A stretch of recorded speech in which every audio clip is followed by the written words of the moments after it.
And we're back in the building once again. The NBA season rolls on. The Big Free show continues on Pros Only Sports.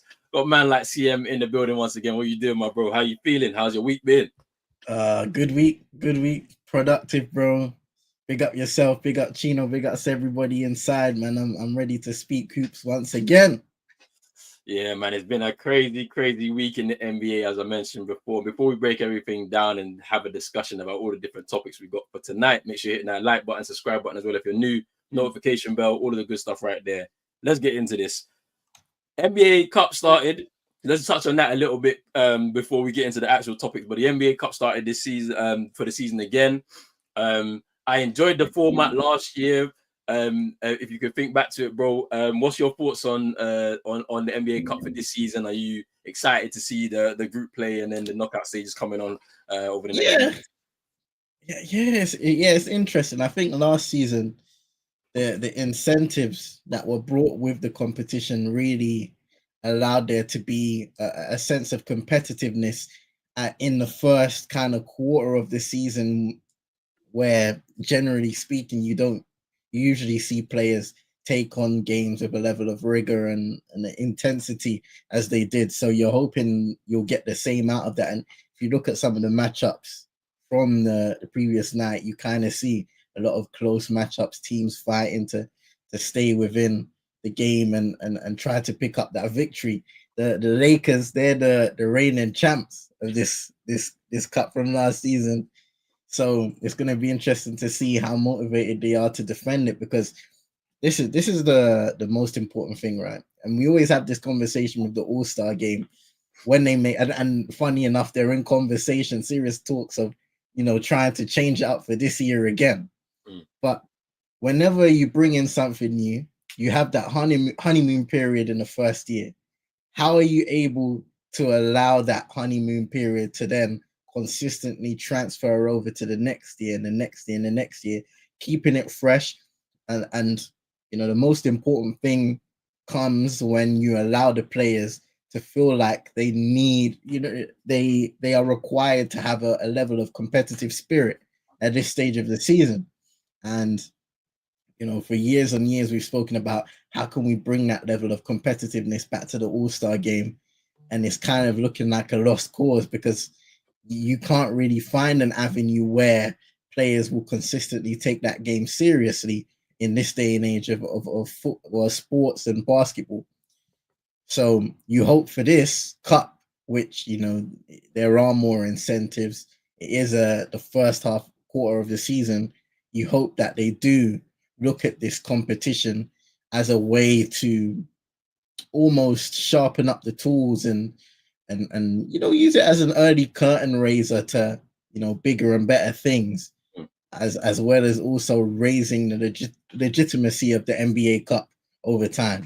Yeah, because I mean, like you think back to last season, like Indiana got their real, like a real good taste of it, right? Because I feel like that experience really spurred them on for the rest of the season into the playoffs. Why? And then you see them go to the Eastern Conference Finals, like that game. Because I was obviously Celtics played them in the first knockout stage before the semifinals and stuff like that, and that kind of like win or go home type of scenario really brings a lot of excitement. Like in the next few weeks, literally, where we have a month of these games every Tuesday and Friday, and like you look at some of the matchups, like even on Tuesday, Steph versus Clay. We're going to talk about them later. Like Golden State against the Mavericks is a big game, like to have in the NBA Cup. You know what I mean? And we're going to have a Yeah, match of the Suns against the Lakers very, very soon in the NBA Cup.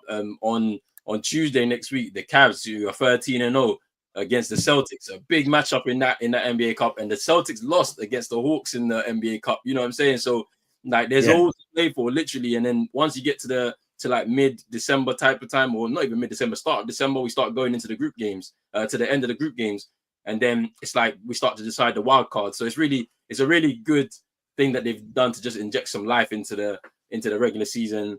And yeah, like you said, it addresses the need for competitiveness. Like teams are actually going to go out there and play harder. Like I saw Atlanta go out there and play harder, because at the end of the day, for those young players, there's a lot at stake. Like for some of these young players, mhm, if you get to knockout stages, you actually will win a pot of money for all of the group, like basically to win, to gain some money. Obviously, if you win it, you get the most amount. But I think they've broken it down now. I've seen it, so I think it's 500,000 for the winning finalist. For the losing finalist, I think it's 300,000, and then for the two semi-finalists that eventually get knocked out, depending on like points differential and how many games you won throughout the tournament, I think it's 100 for each player. So it's like you can go out there and then play your hardest. Like that's what I saw between the Celtics and the Hawks. Like I'm seeing Dyson Daniels, Jalen Johnson. Like I saw them out rebound us. Like they were playing hard. Like, there was a lot of steals in that game. So I'm happy to see that element coming in. I kind of liken it a little bit to the League Cup for us in English football, where that's the trophy you win mid-season, and you actually, if you want to go for it, then go for it, because it's an opportunity to stamp your marker on the season early and then kind of go on from there. But yeah, it's been exciting, and I'm looking forward to some of the games coming up tomorrow as well. But let's get into the first topic for tonight. LeBron James, still king. He turns 40 next month. In the game against Memphis, their win against Memphis last night, he plays 37 minutes, scores 35 points. He gets 12 rebounds and 14 assists. Now, two things. What LeBron is doing right now is unreal for somebody of his age. But the question I'm posing to you is, should he be doing the amount of work he is doing at his age for a team that's supposed to be contending for a championship? Oh man, you know what? I'm gonna give you a two-way answer, yes and no. When you look at the statistical value that he provides still on the court at his age, that's a key player on your team, and you need to get the most. I know, was it last season where Darvin Ham kind of started the season by having LeBron on a minutes restriction, and that didn't work out for too long. I think you get the best out of the Laker team when LeBron James is on the court. Obviously, he is their ringleader, and in order to be competitive and to win games, JJ Redick knows he needs his best players out on the court. That means Anthony Davis, who has started the season playing at an MVP caliber level on both sides of the floor. LeBron James, 3 straight triple doubles now, still capable of those big nights, when even at the start of the season, people were kind of questioning whether, LeBron would be able to play at that level this season. And he's been able to kind of regather that form once again. So, and the reason I'll say no is, if you look at the past 5 years or so and the injuries that LeBron has been dealt with throughout the regular season that has derailed the Lakers' playoff hopes and playoff pushes, then you would be worried for a guy that's going to hit 40 years old. He's going to go into, hopefully go into the playoffs or towards the back end of the NBA season as a 40-year-old guy with a lot of wear on those tires, as he's famously said on his podcast and stuff like that. You don't want to wear a guy out that gives this team so much value, but at the same time, you want to keep him on the floor for all of the great stuff that he does and how he opens up the game for the likes of Austin Reeves. A lot of people are speaking about D'Angelo Russell, whether he's gonna get traded. I think that's one of those guys you're gonna look at when it comes to that moment before the trade deadline, where the Lakers try and cash in on him. But all the other dudes on the roster, he's the guy that opens up the floor for them to be able to hit their shots, to get shots in the first place. Because we speak about triple doubles, he remains one of the best passers in the league. As a scorer, he can still get to the rim with the best of them, with his strength, with his speed, with his the footwork he's developed over the course of his career, as we've seen kind of from that Miami stage, and then the growth of his game over time as he came back to Cleveland, goes to LA. The older he's got is the more refined his basketball game has become, and his skill set in terms of his footwork, his post game, driving baseline. He had a crazy shot I saw where he drives baseline, he's off balance midair, and he makes a fadeaway. It's those kind of things where you look at LeBron James and it's like one of the most complete basketball players we've ever seen. his expansion in terms of 3-point shooting, like there's you run out of words to say about a player as great as him for as long as he has been great for. So yeah, I feel like that question is a yes and a no. So it's a tough one. Tough because like, bro, I agree with you completely because I can't fathom. I don't think I've ever seen an athlete, yeah, that gets to that age and can still put up production like that in any sport.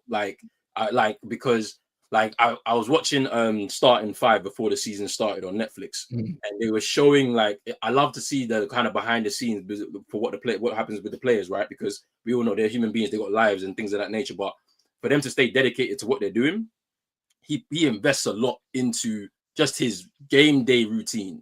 Like he's there at the facility or at the arena early, way before they tip off, just getting himself warmed up with like certain like movements, lateral movements. He's with his strength trainer and they're doing a bit of stretching and things of that nature. Then he goes and shoots around. He'll come back and probably take a nap, wake up, do some a little bit of more warm up stuff, and then go back out and then shoot around again before the game starts. So when you look at the dedication and the time and the effort put into that preparation, it's not a surprise that he's putting up these kind of numbers still in what's this, year 22.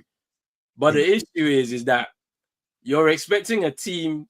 He's supposed to, at this point in his career, he's not supposed to be, let's say, the main man on the team, but he's supposed to be like that cherry on top of the cake, if you know what I mean. So like he's now a luxury in a team that's supposed to be built in a way that's already competitive. And then you've got the ace in the hole. You've got LeBron James to come on. Like he can start games. I'm not saying he should come off the bench, but he'll start games. But you know, you get 10 out of 10 or 8 out of 10 every time he touches the court. Like it's an interesting situation for the Lakers, and I wonder what their front office is going to do. I feel like their fan base is very intriguing when you watch what they want, because there's not a deal out there right now that I think works in their team that maybe brings it up to an even higher level. I don't know, because you're looking at somebody that is not going to just perform well in the regular season, but when you get to the postseason, that's actually going to put up statements. Is actually going to put this team on their back at points, maybe close out games at points. And it's like, who's out there to go and grab? Like, there's a situation brewing at Milwaukee.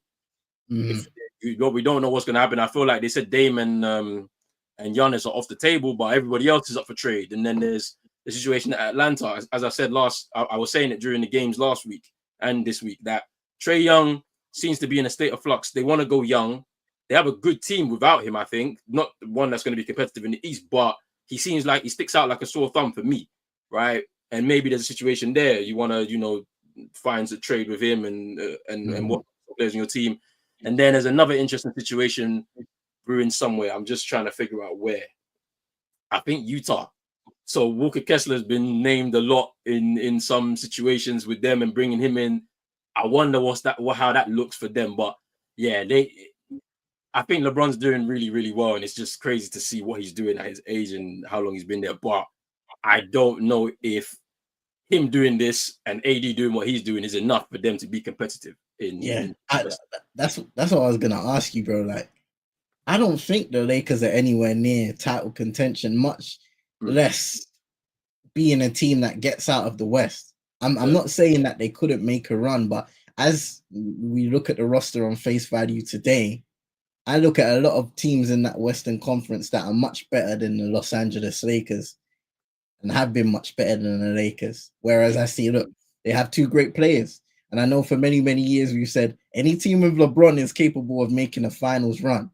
But at the same time, like we've spoken about, he's up there in age. Anthony Davis, as great as he is, we can't always confirm his fitness. So then when you have the inconsistencies that may present themselves, knock on wood, hopefully they don't, but when you do have those inconsistencies, who else is going to step up on that Lakers roster to propel them and push them to the top of that Western Conference and to be a competitive team in that West, to compete with the likes of OKC, Golden State, who've had an electric start. We're going to speak about them in a second.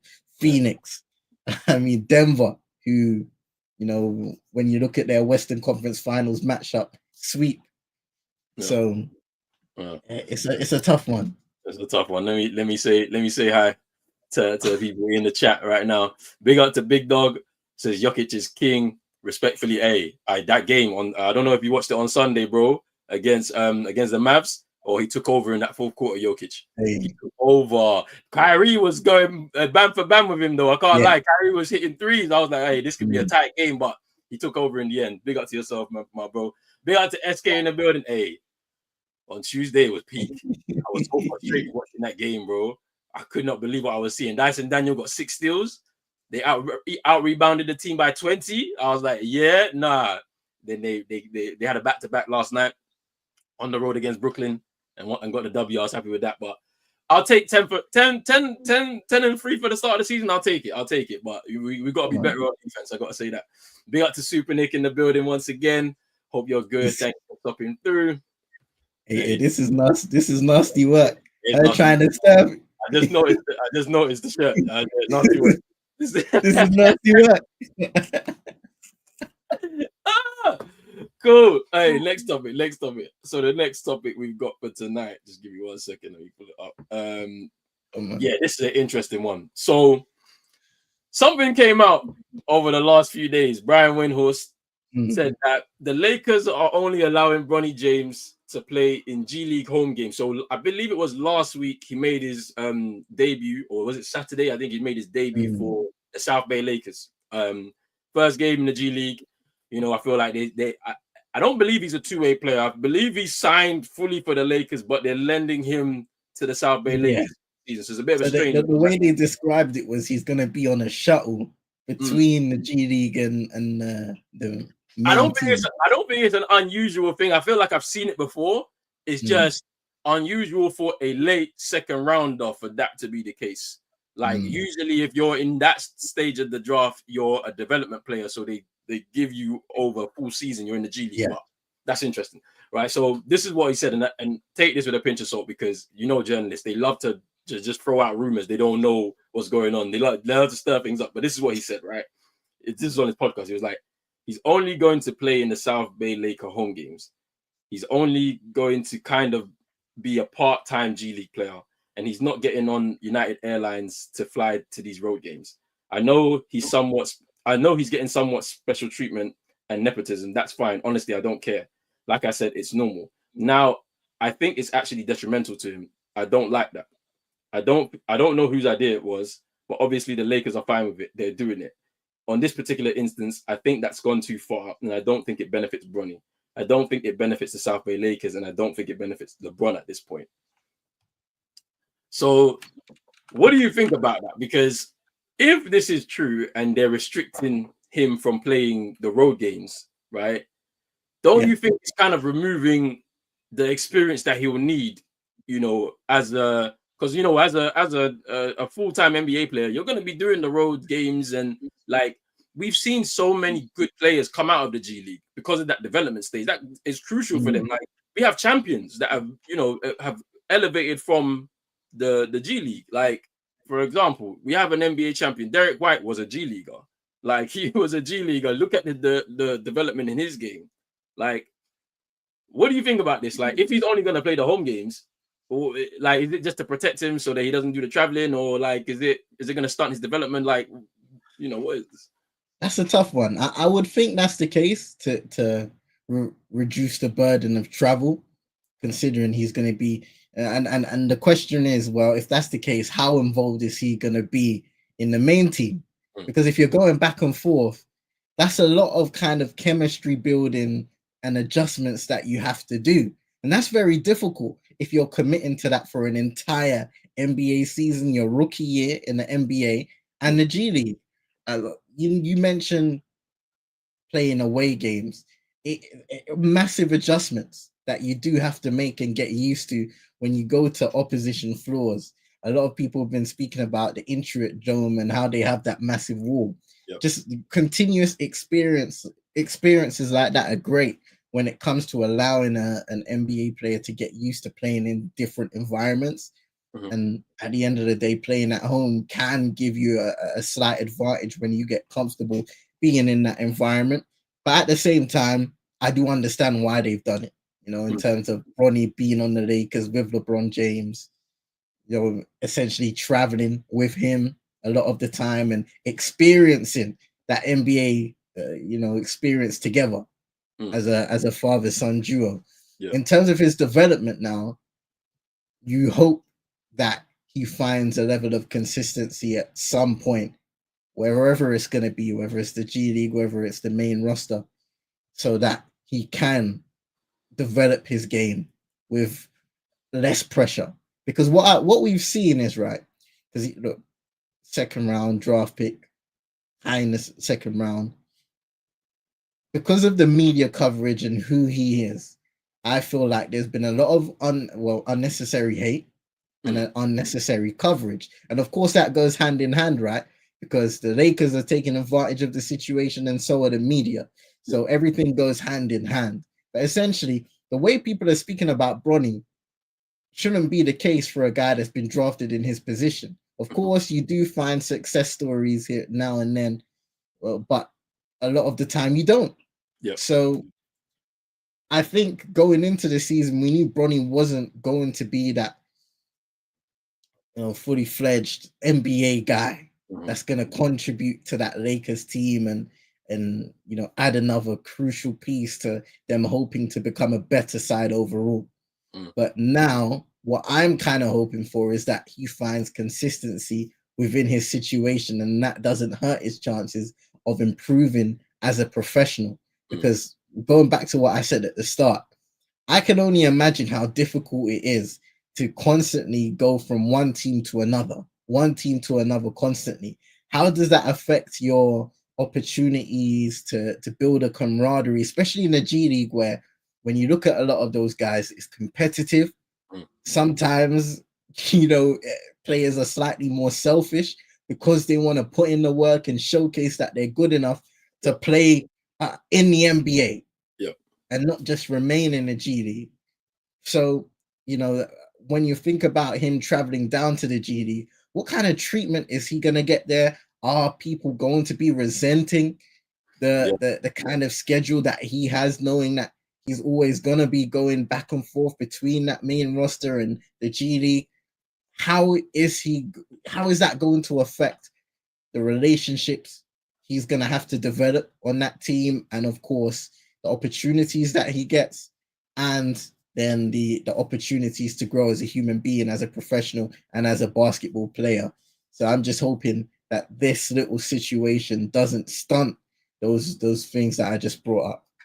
I think the thing that's interesting, because I don't like the negative connotation surrounding nepotism, right? Because it's good, right? Especially because us as black people, we don't have many opportunities at that. So you have somebody that is become like a really great basketball player in LeBron James. He's one of the greats, right? And he has a son who wants to go on this journey, so he's opened the door for him, and that's a good thing. So that should never be. There should be no negativity surrounding that. The thing I don't like is he has to carve out his own journey. And by him carving out his own journey, that's going to be him experiencing things like he's not LeBron James's son. So you have to play the role games. You have to develop, because, your father's not going to be here any longer. And then there's going to be all eyes on you. And then they're going to be doing the thing, what they'll usually do is they'll try and compare, right? That's what it's inevitably going to come, right? Right now, they're not going to be talking about it. Right now, it's honeymoon period. He's come to the league. It's great. He's got a nice little video in Cleveland in the home and stuff like that. You have all of these nice little stories, but then the real work starts, and it's like, if I was him, I would have rejected that proposal from my team. I would have said, no, I want to play the road games. I want to experience things like I'm a G leaguer. I want to earn my spot, right? Obviously he hasn't earned his spot per se, but yeah, I want to earn my spot. I want to do things that way, because that grind is important, because there's a lot of players that are sons of former NBA players that have had to go down that route, and then they found their way. They believed in their talent, and they're in the league now. So I want him to be able to do the same. I don't know if he's going to be, I don't know what his ceiling is, to be honest with you, because before he had the heart scare, he was looked at as a top 5 player in the country going into his draft year, until that situation happened. Can he get back to those levels? I think he just needs to play games, and he needs to play enough games, and like you said, get consistency, and probably spending a lot more time in the G League will probably get him to the place that he needs to get to because he's more comfortable. He gets into his rhythm and into his game a little bit more, and he gets to that place. Like, I don't know if it's. I think it is hurting him if they decide to do that. If I was him, I just wouldn't. I'd push back. I'm like, let's go. Like, you know what I mean? It's one of those types of things. SK makes a good point here. So people are hating because his paycheck isn't of a high second round that they expect more. He's got a 4-year deal, 7.9 million. So it's like, it's pretty interesting. I feel like I wonder what that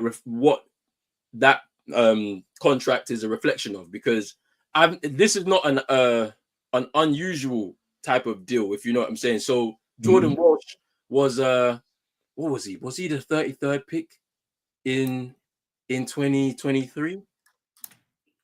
I think so. Was he not, or 35? I think it was 35. He got I think he got a pretty big deal for someone who's 38th pick. 38th overall. Yeah. So he's the 38th pick, right? And his contract, I think he's year 2 now. Let's see what his contract is. So yeah, he signed a 4-year, $7 million contract with the Celtics. Do you know what I mean? So like, like he's a year 2 player. I mean, of course, this is another player. I think he played a year in college himself. So it's not an unusual thing, right? So no one should really like be batting an eyelid to what he's getting paid. But it's just, I don't like, if this is true, that they're gonna just let him play the home games and not play the road games. Like, that experience is so important. We saw James Wiseman get sent down to the G League last year because, you know, he needed those reps. We saw Scoot Henderson doing the same thing. He went down to the G League last year because he needed those reps. Like, Bronny's going to need to do that as well. Like, he'll need to play a lot of games because he's missed out on a lot of basketball over the last couple of years. So, but I wonder if that's going to be the case over this course of the season. Let's see. Let's move on to the next topic, though. Next topic. So, this is an interesting one. So, obviously, we had the matchup between the Warriors and the Mavs. Klay Thompson heading back to his home down in Golden State. Obviously, the Warriors get the W in that game, and it begs the question: are the Warriors better off without Klay Thompson? And before I let you answer this one, bro, I'm just gonna play a little clip because we know you like to do the clips here, and this is Steph after the game.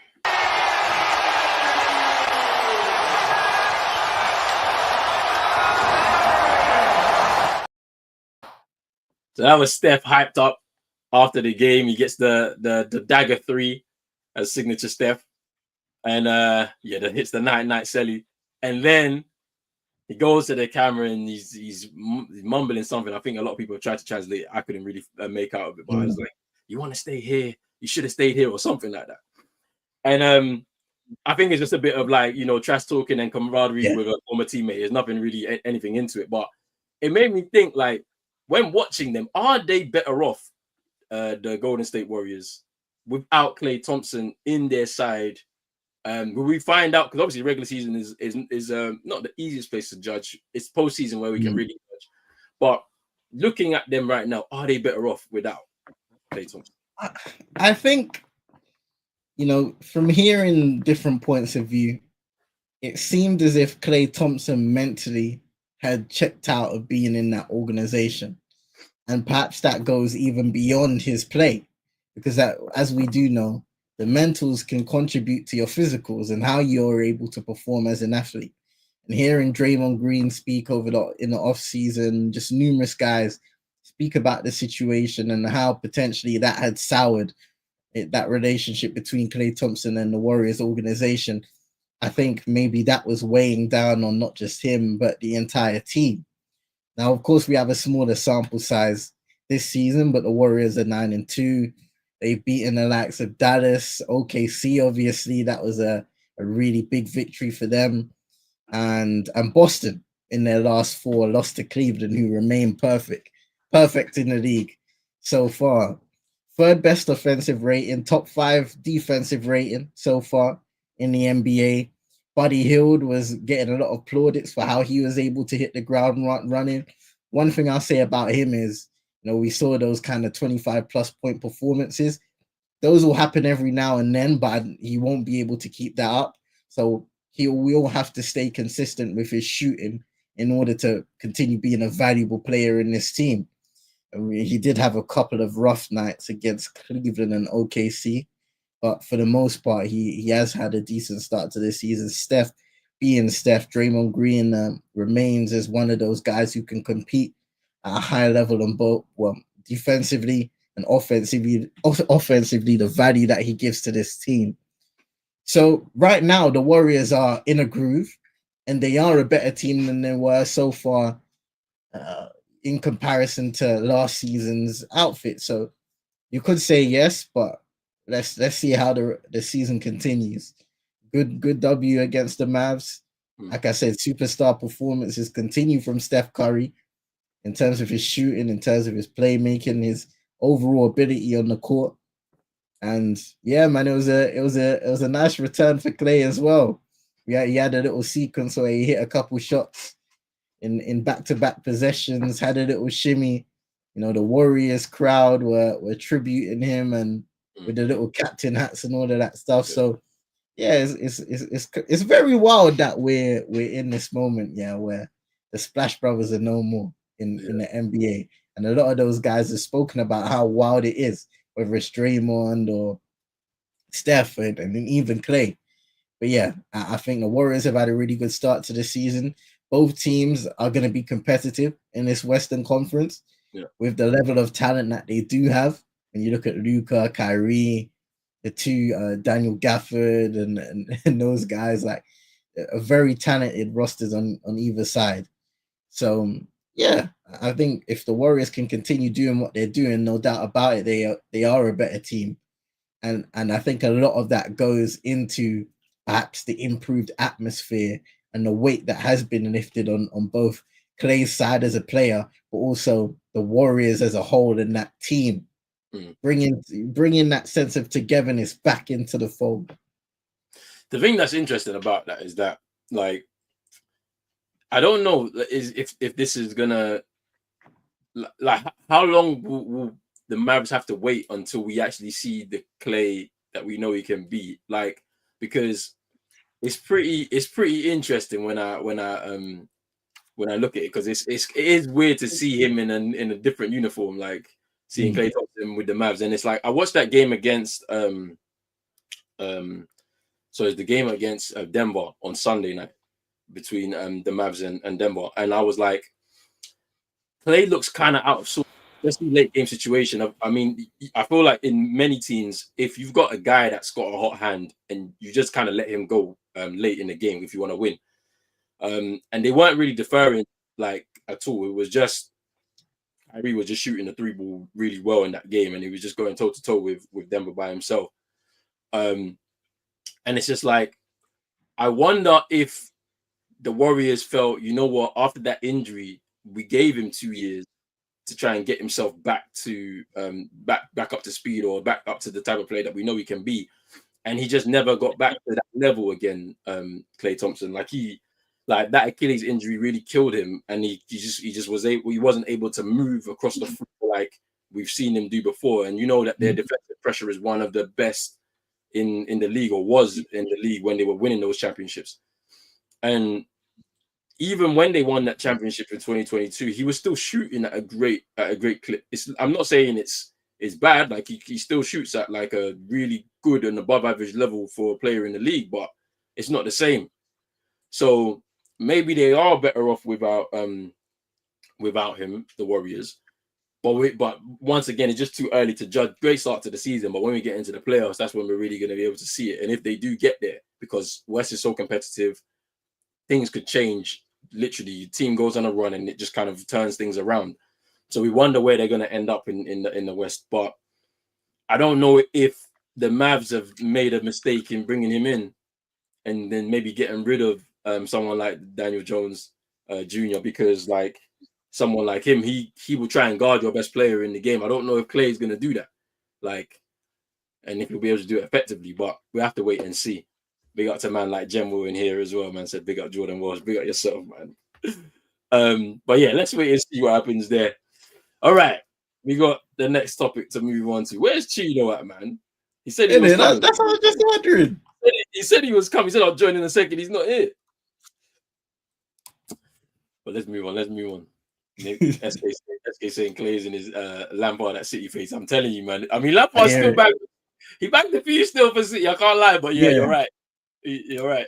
Like, you're not going to be getting that consistently great Klay Thompson. He'll have some good games here and there, but in terms of that production that you are used to seeing him get in his prime, unfortunately, perhaps those days are they're behind him. They're behind him. It is kind of sad when you see some of these players, because it's like Russ. Russ is also in that kind of stage now where it's like he'll get a game. You know what I'm saying? He'll get a game, and then like he had a game against Brooklyn a couple of weeks ago where he went off. But then there'll be a game where he doesn't contribute at the same level. So it's it's few and far between. Well, let's talk about Victor Wembanyama. Had a big night, career night for him last night. Scores 50 points in 32 minutes. He got himself 6 boards and 2 assists in the game against Washington as they come out with the victory over there. And it's like it's actually crazy because he took 16 3-pointers and he scored 8 of them, which is so crazy to see this 7-3 guy shooting so many threes for this team. But what do you think about Victor Wembanyama's start to the season? So he's averaging 22 points, 10 rebounds, 2 assists per game, and obviously he's into his second year now. What do you think about Wemby to start the season for the Spurs, and where's the ceiling? Where can he go this season? What would he be looking for this season? It's interesting because he had a tough start to the year shooting. First 9 games shot just over 39%. In his last 3, 58%. And it's not like he's really adjusted the level of 3-pointers that he's taken, because if you look at his rookie year, takes 5.5 per game. This season so far, just over 8 threes per game. So that's a massive jump. He started the season shooting the 3 ball very inefficiently. In the last 3 games, that shooting has come together, and he's had some really good games, put together some good performances. Defensively, we know how valuable he is as a player, but offensively is that area where you look at and say, when Victor Wembanyama is able to piece that all together with this Spurs roster as they continue to grow, that's a dangerous player you got. And we saw some of that once again against Washington, where he's able to have a massive night. I was kind of when he was struggling, listening to guys speak about the situation, and really a lot of it may have gone down to NBA teams showing him giving him different looks, and putting him in scenarios where perhaps he's forced to give up the ball. He has a bigger body on him, so he's not able to maneuver in terms of being in the post and being dominant in that sense. We also know that he shoots a lot of triples and jumpers for a guy his size. So essentially, the game can be difficult when he's not hitting his shot. And in terms of shooting triples, we knew he had a way to go in terms of just being that guy who improved and that could justify shooting as many threes as he has come out shooting so far this season. So it's interesting to see his development as time goes by, because so far he's shooting 34% on the year. He's never really been an average or above average 3-point shooter in that sense, but he wants to hit those shots and take those shots. And I think it's part of the development of the player. The Spurs giving him the platform to be confident in his skill set and who he wants to be as a player, rather than listening to the guys that constantly say, "Oh, look how tall he is, get him in the post, give him these kind of looks. You should be in the post doing fadeaways and stuff like that."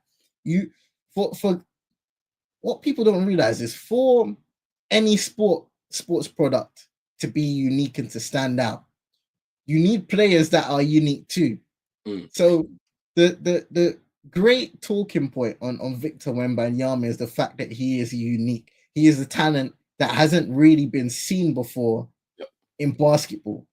In terms of his skill set, the way he plays the game, in terms of taking triples, handling the basketball, being able to operate in the post, defensively, being an extreme outlier. You're talking a guy in his rookie season who was getting DPOY talks, DPOY conversations, rookie of the year, of course.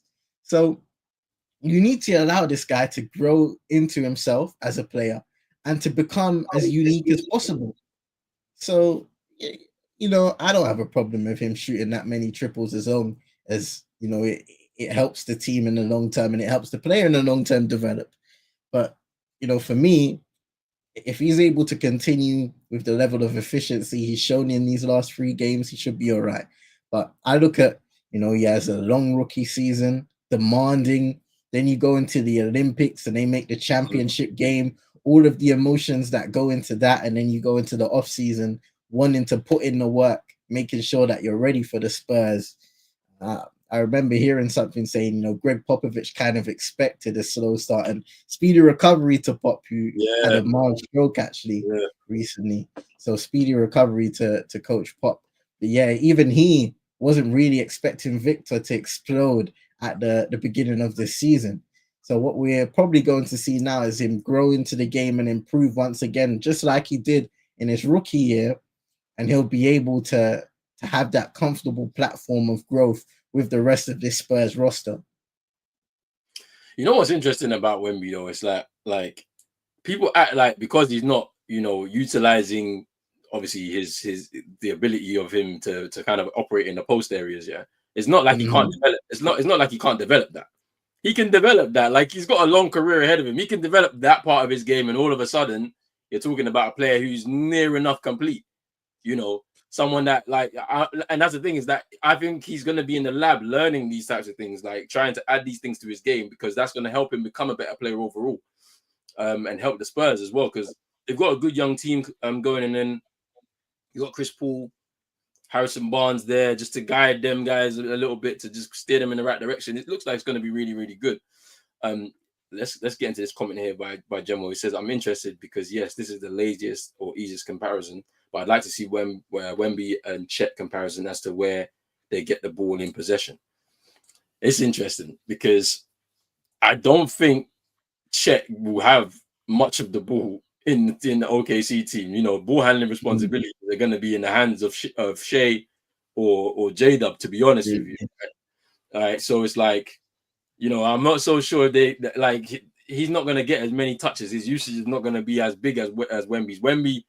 Wemby's just a completely different animal. It's like it's a 7'3" guy that has guard level skills, right? That obviously both of them operate on the perimeter. They can shoot the ball. Chet is definitely more of he definitely gets a lot of post touches because he's very switchable in terms of playing the 4 or the 5.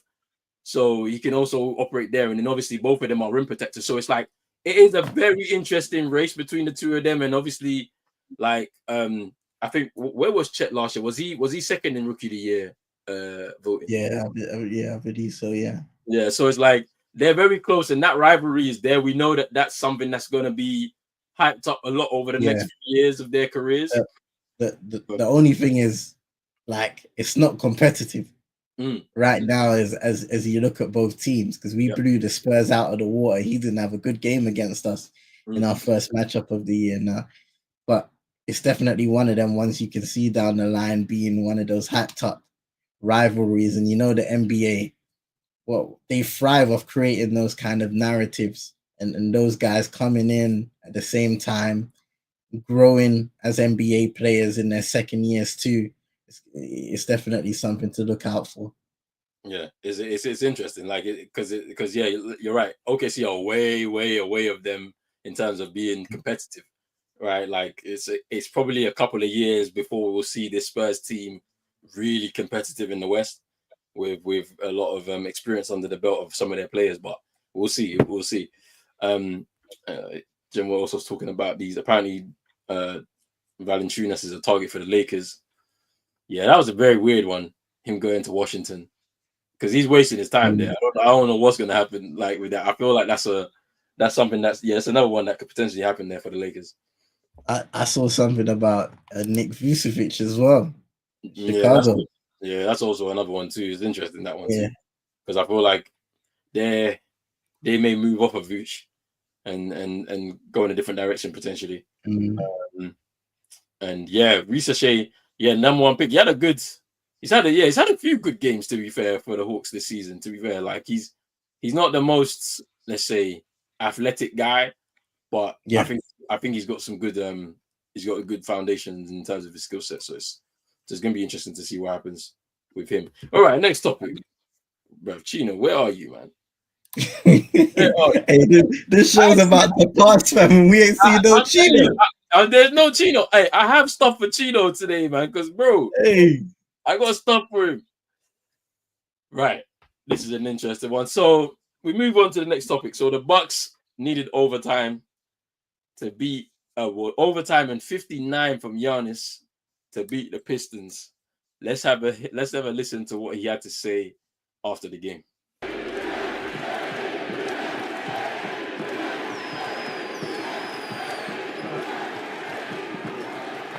I'm just proud of my teammates. You know, they never stopped playing hard. They kept moving the ball, especially in the third quarter, early in the fourth quarter. They started getting stops. They were rebounding the ball. They're playing hard. So for me, as long as we play that way, we always have a chance to win the game. Now, yeah. So Giannis with some encouraging words for his teammates. I looking at it though, I wasn't too convinced by it at all because he did all the work. He did all the work last night, for one.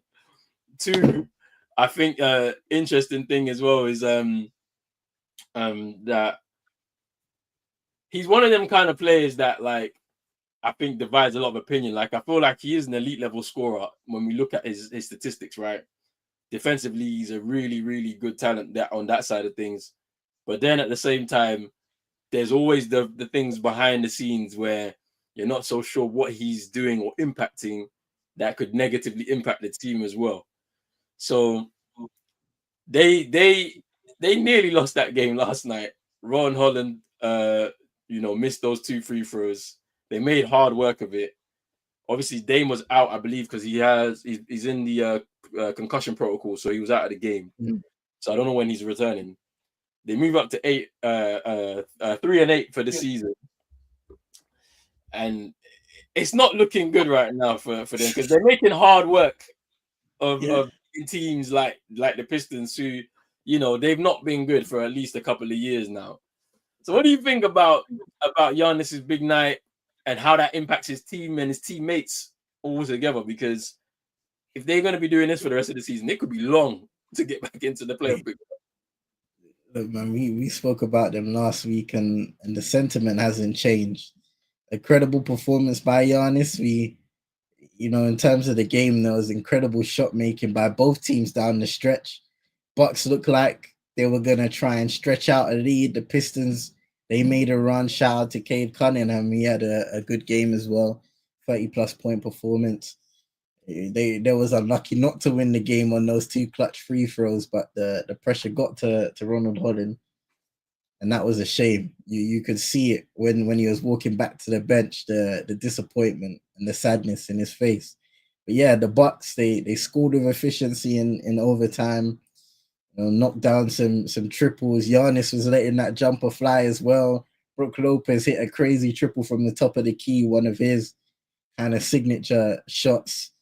And even though the Pistons tried to make a stretch to get back into the game, they weren't able to do that. But when you look at the Bucks this season, right, middle of the pack offensively or defensively, bottom half offensively, they don't excel in any category that is valuable, but maybe defensive rebounding, but that's about it. So they're not an exceptional basketball team on either side of the floor. In terms of coaching, you're not going to really put them above a lot of some of the top sides in the East or the West when you compare them to coaching decisions and adjustments in game. Their roster, we've spoken about, aging, injuries as well. Chris Middleton isn't quite going to be that guy anymore that he was, for example, during that championship run or even leading up to that season where he was a really crucial contributor to that Bucks team. Injuries have kind of derailed the continuity in his career and, of course, his level of play. Damian Lillard is another guy who can give you high-level performances, but that duo of him and Giannis hasn't quite clicked. And I always look at them making that drastic switch from being a top defensive side to suddenly being not so good defensively and trying to win games on offense, which was never their forte throughout that Giannis, high-level MVP period. So it was always going to be a difficult adjustment. And then you get rid of Adrian Griffin last season, bring in another head coach who most definitely hasn't hit the ground running in Doc Rivers and doesn't look like anything's going to switch in that sense. So where do you find the answers now? Do you look to the picks that you have in order to try and make a roster move and salvage the situation? Or does it get to the desperate situation in the conversation where Giannis or Dame are like, you know what, this isn't working out anymore? And, speaking of Giannis and the power he may or may not have, we've had these conversations with LeBron, for example. I remember him being criticized because people are saying, well, he has a say on what goes on in his team. And we're going back to the Cleveland days and then the LA days. So, look, I'm sure star players have a say and have a voice in terms of what happens in the roster and what they feel is best for the team. But at the same time, a level of responsibility and accountability should be put down onto the front office, because those are the guys who make the final decisions in order to maximize that roster around their stars, i.e. Dame and Giannis. So right now they're in a tough spot as a team, and those veterans are going to have to lead the way in terms of coming together as a unit and seeing how they can win games. And like you said, bro, if you're going to be in tight fixtures against, the likes of Detroit or Utah or Washington and those kind of teams, it's going to be a difficult season. I'm sure they'll have good games, they'll have bad games, but overall, with the way they've started this season, with the way they ended the last season, you can't really look at this team and say they'll work it out, because they've had a fair amount of games, they've had a decent sample size. We haven't quite seen that just yet. So those are the questions that I'm asking of this team. You have a great player in Giannis, sure. You have a great player in Dame. When Chris Middleton returns, sure, he'll be able to contribute something. Bobby Portis and co. But is that good enough to create some consistency and continuity when it comes to being one of those top teams in the East again, much less the entire NBA? Yeah, because what's interesting about their team is so I watched their game against the Celtics on Sunday, and offensively they're not even that good of a team. So you just watch them, just how they set up on offense, right? Their spacing is horrible. So there was one point in the game, fourth quarter. So you're trying to keep pace with the Celtics, right? They hit a lot of threes in that game. They had a really good shooting night just on the floor, just generally. But towards the end of the game, I saw a play where there were three players kind of really close together in the corner. Your spacing is horrible. You got to spread out if you want to get that open look. So I was just I don't know what's happening there. And then the interesting thing about it is Darvin Ham is an assistant on that staff, right? And the same thing happened last year with Adrian Griffin. Doc Rivers was there sitting on the sidelines, arms folded, just watching, right? And then plotting on that head coach job. And now the same thing's gonna happen to Doc Rivers, because this can't continue. I'm sure the front office are looking at sacking this guy and bringing in Darvin Ham. Listen, by the way. Listen, the Doc took Adrian Griffin's job, yeah.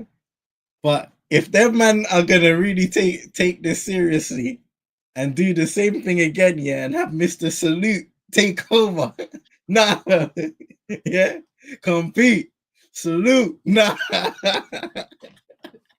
Don't do that, fam. Don't do that.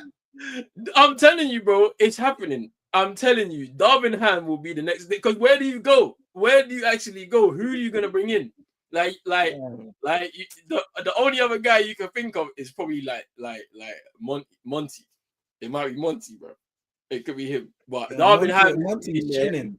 But yeah, I know he's chilling. But Darvin Ham is sitting there, yeah, brother. He's there doing this, chilling with his arms folded. He's plotting on that job. The same thing happened to Adrian Griffin last year. It's happening to Doc Rivers right now. Like, and that's nasty work. Cause you remember how Doc was moving when he got the job? Yeah. It's like, you know, I shouldn't have accepted this job at this time of the season. You know what I mean? Yeah, it's like, oh, he was trying to say all of them things to not look shady. Like, bro, we knew what was going on here. He was plotting on the job, man, for sure. He knew. Can't wait to see that brother with his hand in his pocket. Trust me, bro. Because Lakers fans, do you know how angry they were seeing? Man wasn't taking timeouts, nothing, just hands in pockets, you know. They were pissed. Oh my God. Man, them were taking the board and drawing up plays themselves, bro. LeBron, AD. Give me the board. I got this. Man. Let me do this, big man. A man's coming in telling us, yeah, you're trying to ride up the troops, and you're talking about salute. Nah, it's bad. It's so bad. But he's gonna be the head coach. At least interim. At least I can see it happening. Because the thing about it is, I don't know who they got next. Who's their next game? I think they play NBA Cup tomorrow. I have a feeling they play tomorrow. Let's see.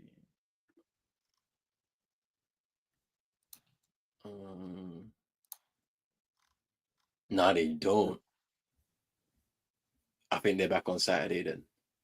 Okay, so they got Charlotte on Saturday, Houston, Chicago, Indiana in the in-season tournament. So they're in trouble. They're like if they don't end up like waking up and just go on a run, they're in big trouble because there's no easy games like this for them. An easy game is supposed to be the game they had last night. A team that's not great, but you're playing against teams that are going to be competitive, like in both conferences over the next. Like you're gonna find some difficulty. Like I'm telling you, Darvin Ham's gonna be the head coach for like an interim period because he's plotting on that job right now. He knows because he's gonna feel hard done by what happened at the Lakers. Because real talk, right? It's not his fault that they were bad. It's roster construction more than not because they did a good job in that first year to get to a Western Conference Finals. We didn't even think they was gonna get that far, and they got there through the players. So it's like he's not a bad coach, but he's when it gets to the high level stuff, it's a bit shaky. That's the thing, innit? I don't think he's a great coach. But he's not horrible. Yeah. He's not horrible. Like, he did a decent job with the Lakers. Not like exceptional, but it was a decent job. Salute, man. Salute. They didn't even today's baby. A general thing, but to soften up our loss to the Pistons for the Heat. Pistons have been better so far. They have been better this season. We were talking about it before we came on there, me and CM, but hey, you still lost. And this is why I wanted Chino to come here. Chino is giving up on basketball, man. Like he's giving up. I wanted to come in, but I'm gonna do this for Chino because this was funny. I saw this here. This was hilarious. This was the game that they played against the Pistons. Let me just do this. In time to be the man for this one, Jalen Rose. Hey. So Spo called a timeout and they didn't have any timeouts left and they lost on a technical free throw. Bro. Oh my days. I was watching it. I was watching the game. I was like, you don't have a timeout, bro. You don't. You know, Spo probably had a crash out moment, fam. He had because I looked at the play that led up to him taking that timeout. Yeah, bro looked like he was ready to crash out. I'm not gonna lie. So he probably even just forgot the situation he was in. And of course, coaches, they have those lapses, even players sometimes. Yeah. But man, imagine how frustrating that is for a Heat fan. But Chino don't care about basketball. He saw 40 points for Tyler Hero and he was like, yeah, I'm out. Listen, he ain't never gonna give Tyler Hero his flowers, bro. Never. Like he was looking at that game probably and saying, "You should be on the Pistons. Give me Kane." That's hilarious. That is hilarious. Oh man, I think we can wrap that up here because Chino, because I ain't got no more topics for today, man. That's it. Guy. Chino, hey, the whole show without you, you know. Oh, that's peak. Nah, it's probably his daddy duties, man. His daddy duties, most likely. But hey, we'll be back next week. Chino will definitely be here. I'm gonna make sure of it. But big up to everybody that's come through on this episode of the Big Three for tonight. We appreciate your comments, man. It's been lit in the comment section, so I appreciate that so much. And we'll be back next week, of course, for more hoops chat. CM, let the people know where they can find you before we get out of here, man. Hey, CM22ENT on YouTube. Catch the United Twins. They're in the international break right now, but I'm working on a couple things, kind of new intros, branding and stuff like that. Always looking to add to the show. So me and my brother always talking football. Obviously, new gaffer coming in now, so there's some stuff to look forward to in the near and distant future, hopefully. So we'll see what goes on, man. Big up to everybody inside. Make sure you're liking, subscribing to Pros Only Sports, sharing this show and everything else that he does as well. United State of Mind, the rewind as well. Just wicked content as always, deep dives and looking into different sports. So make sure you support my guy Roland, man. Appreciate it, my bro. Yeah, this is interesting coming here. Nkunku, a possibility for United moving Jan. That should be interesting. I don't know if that can happen, but if that happens, it's interesting. We'll see. I hate international breaks so much, man. It's just the worst. I don't watch no games. Like, I don't bother. There's no point. What is the point of watching games in international break? Like, I didn't even know they were playing Nations League or whatever it was. I was like, I'm not doing that. It's boring. Like that stuff doesn't even add a level of intrigue to the international breaks. It's boring. Like, I just get me to the tournaments, man. So where we going? World Cup? That's where I'm heading. 2026. I'm there. But hey, big out to everybody, man. Make sure you hit the like button, subscribe button as well if you're new. Hit the notification bell. We out, people. Peace.